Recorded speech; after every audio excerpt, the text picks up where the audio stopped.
Hey, this is Paul Blough. We're going to be talking about a HIPAA risk assessment and exactly what that is. And so a HIPAA risk assessment, let me just talk about risk assessment in general. A risk assessment is simply where you go through and you kind of categorize, these are the things that are likely to happen, and these are the things that if they do happen will have the greatest impact. Okay, so first of all, from maybe a scale of 1 to 5, how likely is it to happen? And then again on a scale of 1 to 5, what is the impact if it does happen to me? So considering both of those pieces, what I want you to do is then start looking at various scenarios. For instance, one risk assessment item might be, what if somebody were to break into our business and steal our computers? How likely is that to happen? Well, maybe on a 1 to 5, you say it's about a 3 likelihood. What would be the impact of that? Well, it would be a 5, because literally if they take a computer out of your organization and you do not have encryption on that computer,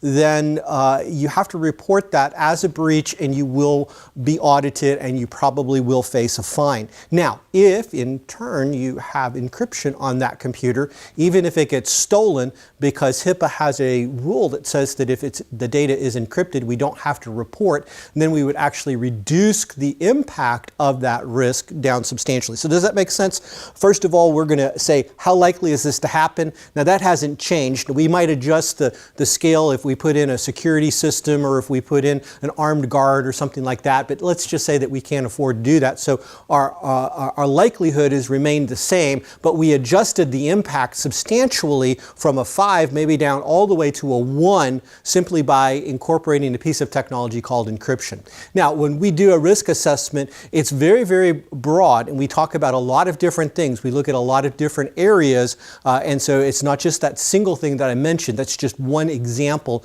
of many, many other things. You're going to look at environmental issues like hurricanes, tornadoes, lightning strikes, fires, the likelihood of a chemical spill from a tank coming off of a rail car, all of those types of things, to the likelihood internally of somebody being exposed to patient protected information. What if somebody looks over your shoulder? What if somebody's got their cell phone out and they try to take a picture of somebody's information? What if somebody sees a calendar? So we're getting, from very general things like what if there's an earthquake to very specific things like could somebody get into our file room and gain access to even paper documents, or what if somebody got into the doctor's office and was looking around on his desk? So what are our risks? What's the likelihood? What's the impact of those risks? And then in our next segment, what we'll do is we'll talk about mitigating those risks. How, once we've identified potential risks that have impact, what we can do to decrease those impacts.